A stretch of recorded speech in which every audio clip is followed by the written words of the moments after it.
Looking at increasing the area of your ProverXL 4030 V2?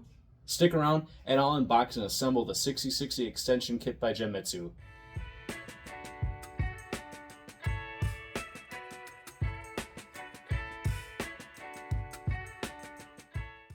Hey, Nick from Old Fashioned Nights again. So I recently picked up the ProverXL 4030 V2 by Genmitsu and have been putting it through its paces. I made some small pieces, and I even made a shield from Legend of Zelda for my son to bring to the Renaissance Fair. I already upgraded its spindle to the 710 watt router, and I'm in the process of building its own movable enclosure. So for my next upgrade, I'm going to increase its working area with the 6060XY extension kit and the aluminum and MDF hybrid Spoilboard kit. The stock working area in inches of the 4030 is about 15 3/4 by 11 3/4. By going with the 6060 extension kit, we're going to get a working area of 24 1/4 by 23 3/4. Basically 2 foot by 2 foot. We'll also be gaining about 1/4 inch in the Z-axis, going from 4.3 inches of travel to 4.65. Let's unbox the extension kit and see what we have. We have our 6060 extension kit. We're going to open up and see what's in the box.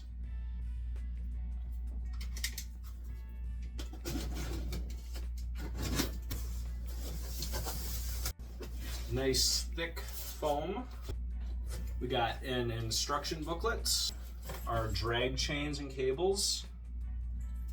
We have an aluminum extrusion front plate, number 1. Another aluminum extrusion front plate, number 2. We have a set of Allen keys. Another chunk of foam. This is the number 3 Y1 axis aluminum extrusion.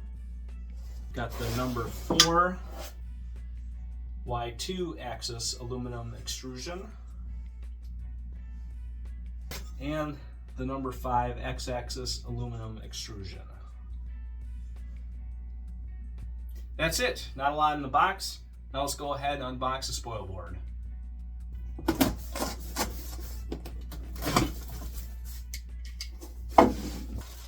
First thing is we got an Allen key with some cap head screws, piece of foam, and it looks to be all the MDF aluminum Spoilboard pieces.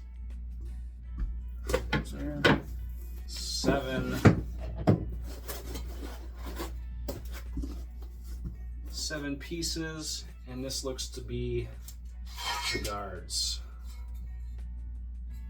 That's it. That's everything. Didn't come with an instruction booklet, but it's pretty self-explanatory how to install these. So let's go ahead and get it put together. Okay, so the first thing the instructions have us do is disassemble the current setup. So I'm not sure what screws get reused. I'm pretty sure most of them do. So to keep track of everything, I'm going to clearly label it, or try to, and put it in a small baggie for later. So step 1, remove the cable drag chains. So let's first disconnect all the cables on the motors and the limit switches.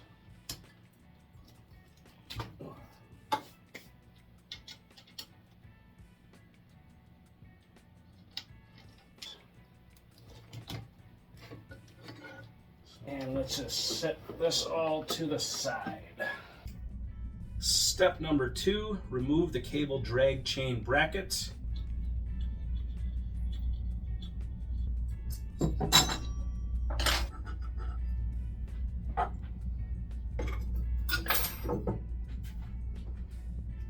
Step 3 is remove the Z-axis module.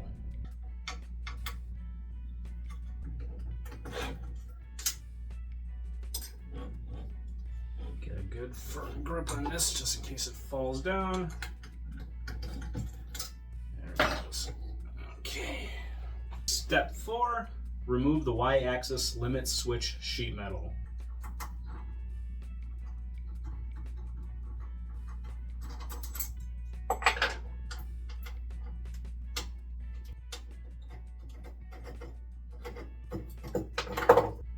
Step number 5, remove the gantry.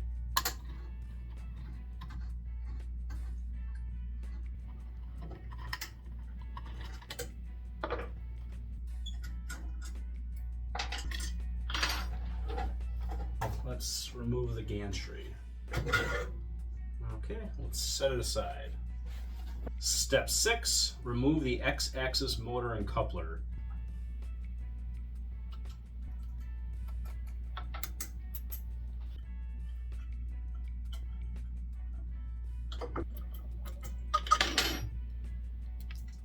Step 7, remove the gantry side panels. So that's the blue panels on this gantry here. That one's done. And we'll do this one here. Okay, we got both gantry panels removed. To the next step. Step number 8, removal of X limit switches and limit sheet metals.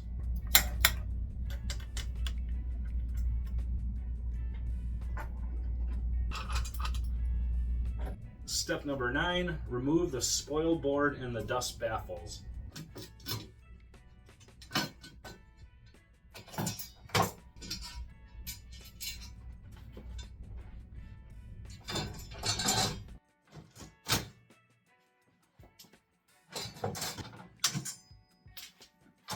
Step 10, remove the front legs and baffle. Okay, that's one. Okay. Step 11, remove the Y-axis motor and couplers.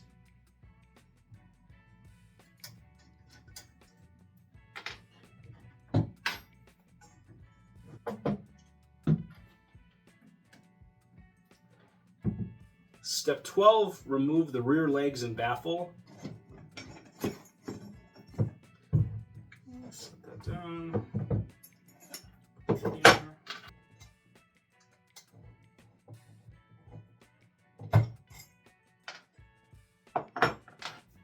Step number 13, remove the Y-axis gantry support bars.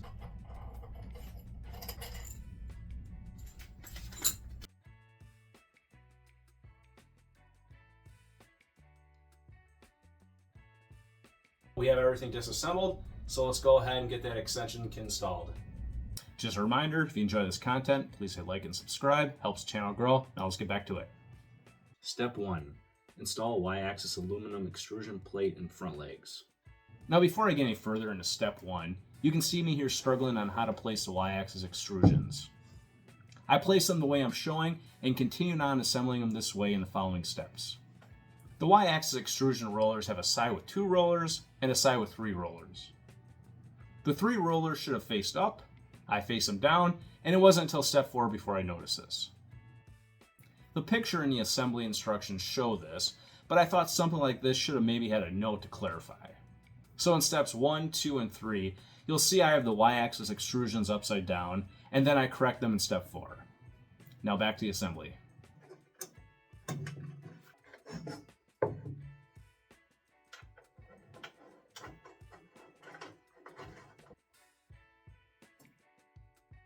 Okay, step 2, we're going to install the rear legs. So let me go ahead and spin this around.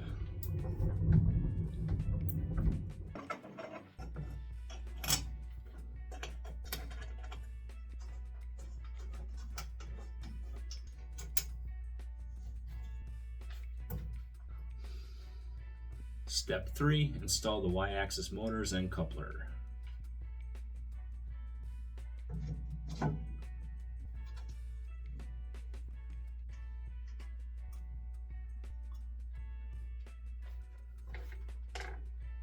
Okay, step 4 is install Y-axis gantry support bars. It's those little blue bars that go on the side here.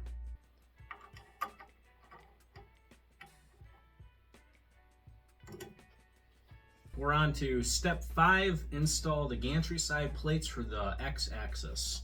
So we're going to get the blue brackets from the 4030 and install it on a new X-axis gantry.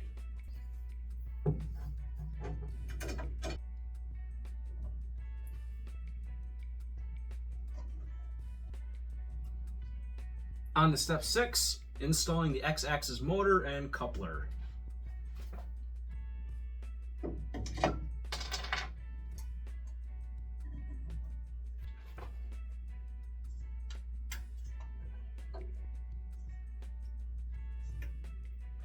Step 7 is install the X-axis module, so we're going to go ahead and get it attached here. Now, I do remember from the 4030 installation, you were supposed to make sure that these lined up, and it doesn't specifically say to do that, but I'm going to just to make sure everything is good. So I remember getting this with my 4030, this nut driver, 7mm. I'm going to go ahead and adjust the gantry to get that one lined up. So that's touching this now. Let's double check.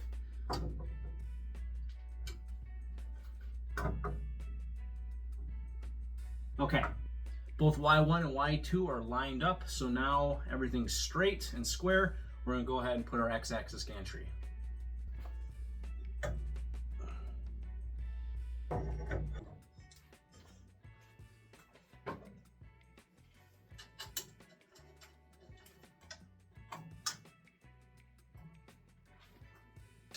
Install Y-axis limit switch sheet metal and cable drag chain brackets. Looks like there's 3 of them, so let's go get those in.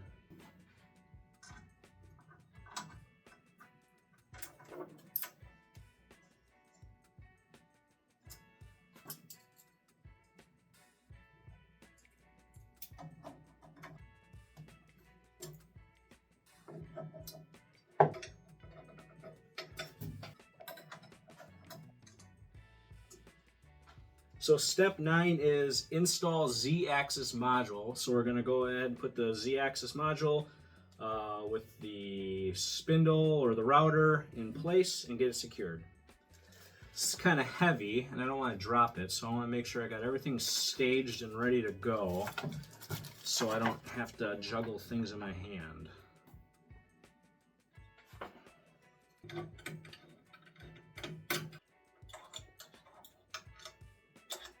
I'm just gonna hand tighten it just a little bit, because once I get the Spoilboard on there, I'm gonna go ahead and make sure everything's square, and then once I verify it's square, then I'll tighten these down a little more.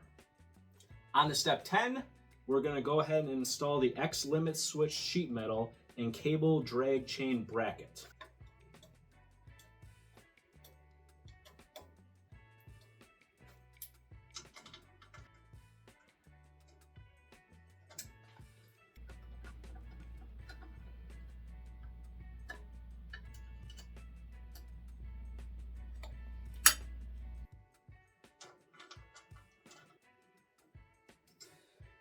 Okay, that is done. I keep hitting my head on this darn thing. We're on to step 11, installing the cable drag chain.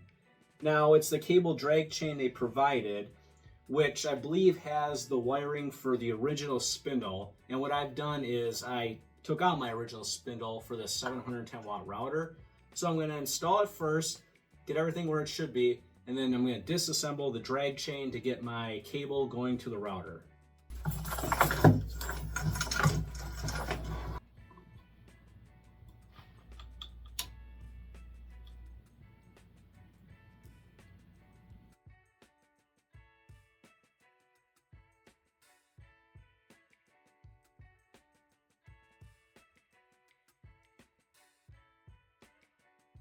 All right, we have everything wired. We have our X motor, Z motor, and our 2 Y motors wired, all the limit switches.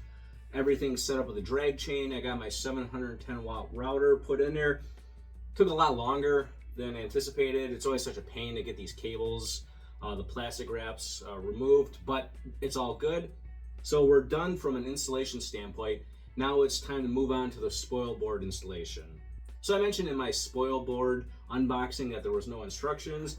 Turns out the instructions for the extension kit has the instructions for the Spoilboard. Real basic, but we'll go over that right now. Step 1, place the 7 aluminum and MDF hybrid Spoilboards and 2 dust panels on a unit and align the holes.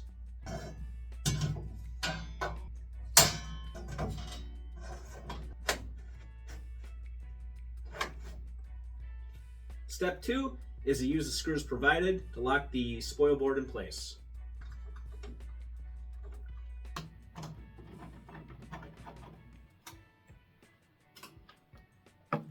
All right, We are done. We have our 60/60 extension and our MDF Spoilboard installed.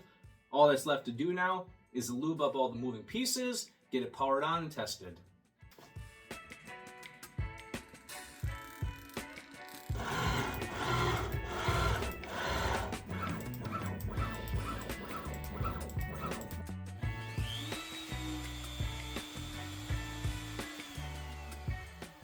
We have everything assembled. Now it's time to do a test cut to make sure everything works.